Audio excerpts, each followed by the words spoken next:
अस्सलामु अलैकुम वरहमतुल्लाहि वबरकातुहू। अल्हम्दुलिल्लाहि वकफ़ा वसलामुन अला इबादिहिल्लज़ीना इस्तफ़ा।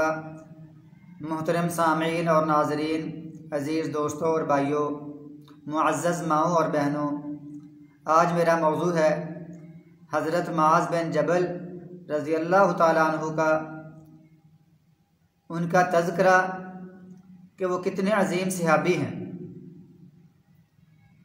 ये मुआज़ बिन जबल सुरमीली आँखों वाले, घुंघराले बालों वाले, नहायत ही हसीन, नहायत ही जमील, बड़े ही खूबसूरत और दिलकश, जो देखता उनको वो हैरान और शशदा रह जाता है। ये वो अजीम सहाबी हैं जिनके बारे में प्यारे नबी जनाब मुहम्मद रसूलुल्लाह सल्लल्लाहु अलैहि वसल्लम ने फरमा दिया था कि मेरी उम्मत में से सबसे ज़्यादा जो हलाल और हराम को जानते हैं वो मुआज़ बिन जबल हैं। मुआज़ बिन जबल मदीना के रहने वाले, जब मसअब बिन उमैर रज़ियल्लाहु ताला अन्हु मदीना मुनव्वरा तशरीफ़ लाते हैं और आकर इनको दावत देते हैं, इस्लाम की दावत फैलाते हैं, तो मुआज़ बिन जबल उनके हाथ पर इस्लाम कबूल करते हैं, इस्लाम कबूल करते हैं। फिर जब रसूलुल्लाह सल्लल्लाहु अलैहि वसल्लम से ये मिलने के लिए, मुलाकात का शरफ़ हासिल करने के लिए मदीना मुनव्वरा से आते हैं और मक्का मुकर्रमा पहुँचते हैं और मुआज़ बिन जबल बैत अक़बा में शामिल होते हैं और रसूलुल्लाह सल्लल्लाहु अलैहि वसल्लम के हाथ पर बैत करते हैं। बैत करने के बाद रसूलुल्लाह सल्लल्लाहु अलैहि वसल्लम इनको वापस मदीना भेजते हैं। जब मदीना मुनव्वरा आते हैं तो इनका फिर मिशन ये है कि दावत को आम करना है, इस्लाम को आम करना है, तौहीद को आम करना है। लोगों के दिलों में जो बुतों की अज़मत है, बुतों की बड़ाई है, उसको ख़त्म करना है। अल्लाह की अज़मत को बढ़ाना है, अल्लाह की अज़मत को आम करना है, अल्लाह की शान को लोगों के सामने बयान करना है, अल्लाह की सिफ़ात को, अल्लाह की अस्मा को, अल्लाह ताला के इख्तियारात को, अल्लाह के इल्म को लोगों के सामने आम करना है। लोगों को इसको समझाना है कि वो हमारा खालिक और मालिक और राज़िक है और माबूद हकीकी भी वही है। इन बुतों को छोड़ दो, ये उनकी दावत है। और उनकी दावत में एक लंबा वाक़या है, वो है बुत को फेंकने का वाक़या। ये 3 सहाबी हैं, उनका मैं तज़किरा उनके तज़किरे में करूँगा, अमर बिन जमू के तज़किरे में। लेकिन यहाँ ये बताना मकसूद है कि अमर बिन जमू जो सरदार थे बनु सलमा के, वो मुआज़ बिन जबल की दावत पर, बल्कि एक इनकी मनसूबाबंदी पर वो इस्लाम कबूल करते हैं। इनकी मनसूबाबंदी थी, इनकी मेहनत थी, इनकी सोच थी, इनका मंसूबा था। उस मंसूबे के तहत ही अमर बिन जबू रज़ियल्लाहु ताला अन्हु इस्लाम कबूल करते हैं। फिर वक़्त के साथ साथ जब रसूलुल्लाह सल्लल्लाहु अलैहि वसल्लम मदीना मुनव्वरा तशरीफ़ लाते हैं तो मुआज़ बिन जबल रसूलुल्लाह सल्लल्लाहु अलैहि वसल्लम के साथ साए की तरह चिमटे रहते हैं। आपसे इल्म हासिल करते हैं, कुरान पाक हासिल करते हैं, कुरान पाक का इल्म सीखते हैं, अहादीस याद करते हैं। हत्ता कि ये लोग, ये मुआज़ बिन जबल सहाबा किराम में से जो बड़े बड़े उलमा थे, शरीयत को जानने वाले, उनमें ये भी शामिल होते हैं। तो वक़्त गुज़रता है, रसूलुल्लाह सल्लल्लाहु अलैहि वसल्लम के दौर में 6 सहाबा किराम कुरान पाक को जमा कर रहे हैं, उसको लिख रहे हैं। तो उन 6 सहाबा किराम में से मुआज़ बिन जबल भी शामिल हैं। मुआज़ बिन जबल रज़ियल्लाहु ताला अन्हु इस कमेटी में, इस मजलिस में शामिल हैं जो कुरान पाक को जमा करती है। इसी तरह जब रसूलुल्लाह सल्लल्लाहु अलैहि वसल्लम मक्का मुकर्रमा फ़तह करते हैं, फ़तह करने के बाद रसूल करीम जनाब मुहम्मद रसूलुल्लाह सल्लल्लाहु अलैहि वसल्लम ने हज़रत अता बिन उसैद को इस जगह पर मक्का मुकर्रमा में गवर्नर बना दिया। क्या अताब कि तू इस मक्का का गवर्नर है, तो उन लोगों के मामलात देखने हैं, उनके मसाइल को हल करना है। और साथ ही रसूलुल्लाह सल्लल्लाहु अलैहि वसल्लम जाते हुए इस जगह पर मक्का मुकर्रमा में मुआज़ बिन जबल को छोड़ गए कि आपने इनको कुरान पाक की तालीम देनी है, इनको कुरान पाक सिखाना है, इनको पढ़ाना है। यानी गोया कि मक्का मुकर्रमा में जो गवर्नर थे वो अता बिन उसैद थे और मुआज़ बिन जबल रज़ियल्लाहु ताला अन्हु ये मक्का मुकर्रमा में सबसे बड़े उस्ताद थे। फिर उसके बाद रसूलुल्लाह सल्लल्लाहु अलैहि वसल्लम ने जब यमन के लोग आए, उन्होंने आकर कहा हमारे लोगों ने इस्लाम कबूल किया है, आप हमारे साथ कुछ साथी रवाना कर दें, कुछ मुबल्लिगीन रवाना कर दें जो हमको दीन इस्लाम सिखाएं, दीन इस्लाम के अहकाम मसाइल हमको बताएं और हमको सिखाएं।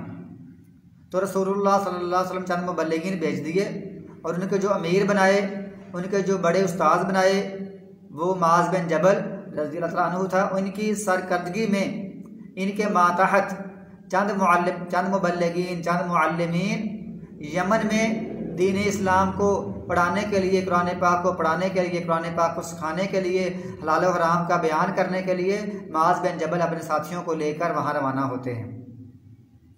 और जब ये रवाना हो रहे होते हैं, ये वाक़या बड़ा अजीब है, ये वाक़या बड़ा दिल को लगता है कि रसूलुल्लाह सल्लल्लाहु अलैहि वसल्लम माज बिन जबल और इन लोगों को, इन मुअल्लिमीन को,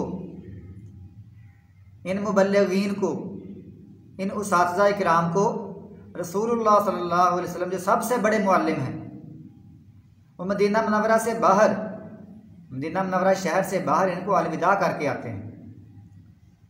हालांकि बंदा अपने घर से भी लोगों को अलविदा करता, लेकिन रसूलुल्लाह सल्लल्लाहु अलैहि वसल्लम की अल्लाह के रसूल ने इनकी इज़्ज़त की, इनका इकराम किया और इनको स्पेशली मदीना मुनव्वरा से बाहर, शहर से बाहर अलविदा करके आई। और अलविदा भी कैसे किया, बड़ा मंजर है कि माज बिन जबल रज़ियल्लाहु ताला अन्हु अपनी सवारी पर हैं और रसूलुल्लाह सल्लल्लाहु अलैहि वसल्लम साथ पैदल चल रहे हैं। ये है वो मंजर असल में कि माज बिन जबल सवारी पर हैं, रसूलुल्लाह सल्लल्लाहु अलैहि वसल्लम पैदल हैं और माज बिन जबल को रसूलुल्लाह सल्लल्लाहु अलैहि वसल्लम नसीहतें फरमा रहे हैं, उनको अहकामात समझा रहे हैं, उनको यमनियों के बारे में नसीहतें कर रहे हैं कि ये काम करना है, ये करना है, ऐसे करना है, ऐसे करना, उनको समझाना, आप सब उनको बता रहे हैं। और साथ रसूलुल्लाह सल्लल्लाहु अलैहि वसल्लम बड़ा चाहते हैं कि और बातें कर लें, और बातें कर लें। साथ ही आपने ये भी फरमा दिया क्या माज आप यमन जा रहे हैं, शायद जब आप आओ तो हमारी मुलाकात ना हो, शायद ये हमारी आखिरी मुलाकात हो। तो माज बिन जबल रोते हुए, सिसकते हुए, आंखों से आंसू हैं, दाढ़ी तर हो गई है कि रसूलुल्लाह सल्लल्लाहु अलैहि वसल्लम से शायद दोबारा मुलाकात ना हो सके, लेकिन इस्लाम की तालीम के लिए जो असल ड्यूटी है, जो असल जिम्मेदारी है, लोगों को दीन सिखाना है, इसके लिए वह रसूलुल्लाह सल्लल्लाहु अलैहि वसल्लम की जुदाई को बर्दाश्त करते हैं और यमन की तरफ जाते हैं। यमन जाकर लोगों को तबलीग करते हैं, नसीहत करते हैं, इल्म पढ़ाते हैं, कुरान पाक की तालीम देते हैं, हत्ता कि जब वो वापस आते हैं तो वाकई रसूलुल्लाह सल्लल्लाहु अलैहि वसल्लम वफ़ात पा चुके हैं, इस दुनिया से रुखसत हो चुके हैं।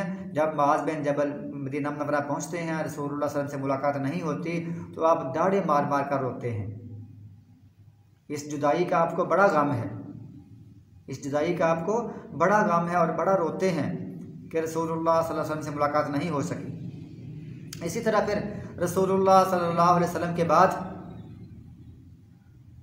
हज़रत उमर बिन ख़त्ताब रज़ियल्लाहु तआला अन्हु ने, इन्होंने अपने दौर में इनको बनु किलाब एक कबीला है वहाँ भेजा था कि वहाँ जाकर उनसे, उनके अमीर लोगों से, उनके अगनिया से माल इकट्ठा करो, ज़कात इकट्ठी करो और फ़कीरों में बांट दो। तो वहाँ भी रसूलुल्लाह सल्लल्लाहु अलैहि वसल्लम हज़रत उमर ने इनको मक्का उधर बनु किलाब का गवर्नर बना दिया और माल इकट्ठा करने वाले, ज़कात इकट्ठा करने वाले इनको बना दिया। इसी तरह फिर एक दफ़ा जब बनु किलाब के इलाके में जब माज बिन जबल रज़ियल्लाहु ताला अन्हु ज़कात इकट्ठी करने के लिए लेकर गरीबों में बांटते हैं, जब अपनी ड्यूटी पूरी करते हैं, ज़िम्मेदारी का एहसास करते हैं, ज़िम्मेदारी निभाते हैं, जब वापस आते हैं तो उनकी बीवी कहती है कि कुछ वो तहाइफ वगैरह कहाँ हैं, कुछ जो बड़े बड़े लोगों को लोग तहाइफ देते हैं वो कहाँ हैं, वो तो आप लेकर नहीं आए। तो माज बिन जबल ने कहा, कहता मेरे ऊपर एक पहरेदार था, हर वक्त मेरे साथ साथ रहता, तो मैं कोई चीज़ भी तेरे लिए लेकर नहीं आ सका, मेरे ऊपर एक पहरेदार था। तो उनकी बीवी कहती है बड़ी अजीब बात है, अल्लाह के रसूल ने भी आपको इस काम के लिए भेजा, वो आपको अमानतदार समझते थे, अबू बकर सिद्दीक भी आपको इसी काम पर लगाते थे, वो आपको अमानतदार समझते थे, लेकिन उमर बिन ख़त्ताब ने क्या आपके बारे में कोई गलत सोच लिया है, इसलिए आप पर एक पहरेदार लगा दिया है। और ये बीवी बातें करते करते हत्ता कि वो उमर बिन खत्ताब, उनकी बीवियों को इसकी इतला मिलती है कि माज बिन जबल की बीवी इस तरह बातें कर रही है और आपकी शिकायत कर रही है कि उमर बिन खत्ताब ने माज बिन जबल को अमानतदार नहीं समझा और साथ के पहरेदार लगा दिया था। उमर बिन खत्ताब जब उनसे ये बात पहुंची, उनको ये बात पहुंची बीवियों की तरफ से, वो कहते हैं मैंने तो कोई नहीं लगाया, मैंने तो कोई पहरेदार नहीं लगाया। असल में माज बिन जबल का इशारा उस पहरेदार से मुराद फरिश्ते की तरफ था या अल्लाह ताला की तरफ था कि मेरा पहरेदार था। और उमर बिन खत्ताब कहते हैं, माज को बुलाते हैं, माज मैंने तुझे कोई पहरेदार नहीं भेजा था, साथ नहीं था, तो आपने क्यों ऐसे बात की है? उन्होंने कहा मैंने अपनी बीवी को इस तरह मैंने मुतमईन किया है। तो फिर हज़रत उमर बिन खत्ताब वो उनकी बीवी को कुछ तोहफ़ भेजते हैं और उनको जो उनकी ज़रूरत है उनको पूरी करते हैं, उनके घर वालों की। फिर उसके बाद एक दफ़ा उमर बिन खत्ताब कहते हैं कि मैंने आपको शाम भेजना है। उमर बिन खत्ताब माज बिन जबल से कहते हैं मैंने आपको शाम के उस्ताद बनाकर भेजना है और मैं चाहता हूँ कि आप माज बिन जबल, अबू अय्यूब अंसारी, उबई बिन काब, उबादा बिन सामत और अबू दरदा रिज़वानुल्लाहि अलैहिम अजमईन, देखें कितने अजीम सहाबी हैं। माज बिन जबल, उबादा बिन सामत, अबू दरदा, अबू अय्यूब अंसारी और उबई बिन काब, सारे अजीम सहाबी, इल्म के माहिर, इल्म के पहाड़। उमर बिन खत्ताब कहते हैं मैंने आपको भेजना है शाम उस्ताद बनाकर और वहाँ आपने कुरान पाक की तालीम देनी है। तो माज बिन जबल कहते हैं अबू अय्यूब अंसारी वो तो बूढ़े हो चुके हैं, उनको छोड़ दीजिए, उनके लिए बड़ा मुश्किल काम है, वो बहुत बूढ़े हो चुके हैं। और जो उबई बिन काब वो तो बीमार रहते हैं, उनको भी छोड़ दीजिए, हम 3 काफ़ी हैं, मैं, उबादा बिन सामत और अबू दरदा काफ़ी हैं। उमर बिन खत्ताब ने कहा ठीक है आप शाम जाएं और आप लोगों को कुरान पाक की तालीम दें, उनको अहकामात सिखाएं, उनको हलाल हराम के दरमियान फ़र्क वाज़े करें, जो भी अहकामात उनको सारे सिखा दें। तो माज बिन जबल, उबादा बिन सामित और अबू दरदा जाकर वहाँ इल्म सिखाते हैं। और हत्ता के अबू मुस्लिम खौलानी कहते हैं एक जगह पर अबू मुस्लिम खौलानी दमिश्क में और एक जगह पर हिम्स में यजीद बिन कुतैब बयान करते हैं कि एक बंदा बैठा हुआ था, मैंने देखा कि उसकी सुरमीली आँखें थीं और घुंघराले बाल थे, वो बैठे हुए थे और बहुत सारे बड़े बड़े बुजुर्ग और बड़े सियाने लोग उसके गिर्द गिर्द जमा थे। तो मैंने किसी से पूछा कि ये लड़का कौन है और ये बुजुर्ग इससे इल्म सीख रहे हैं? तो लोगों ने कहा, सहाबा इकराम ने कहा ये माज बिन जबल हैं, ये सबसे ज़्यादा हलाल हराम जानने वाले, हम इनसे इल्म सीखते हैं। हत्ता कि जब भी कोई इख्तिलाफी मसला होता है तो आखिरकार इनकी तरफ रुजू किया जाता है कि लोग इनसे रुजू करते हैं, इनसे फिर मसाइल पूछते हैं, इनकी तरफ ही रुजू करते हैं। तो ये माज बिन जबल हैं। जब इन्होंने दमिश्क में भी और हिम्स में भी खूब तालीम दी, खूब कुरान पाक पढ़ाया, खूब समझाया, उस वक़्त फिर जब अपना ये काम मुकम्मल करते हैं फिर आप और उबादा बिन सामत और अबू दरदा फिर ये मशवरा करते हैं कि हमने क्या करना है। उस वक़्त माज बिन जबल कहते हैं मैं जाता हूँ फ़लस्तीन और फ़िलिस्तीन जाकर लोगों को मैं कुरान पाक की तालीम देता हूँ, कुरान पाक सिखाता हूँ। और आपने कहा उबादा बिन सामत से आप हिम्स में रहिए और आप हिम्स में लोगों को कुरान पाक की तालीम दीजिए। और अबू दरदा से कहा अबू दरदा आप दमिश्क रहिए। गोया कि पहले तालीम इकट्ठे देते रहे, जब काफ़ी लोग जमा हो गए बाद में आपने कहा मैं फ़लस्तीन जाता हूँ और उबादा बिन सामत हिम्स में रहते हैं और अबू दरदा दमिश्क में रहते हैं। ये वो अजीम सहाबी हैं माज बिन जबल। फिर इन्हीं इलाकों में एक वबा फैली, वबा बहुत ख़तरनाक थी, उसमें बहुत सारे सहाबा किराम फौत हुए। तो माज बिन जबल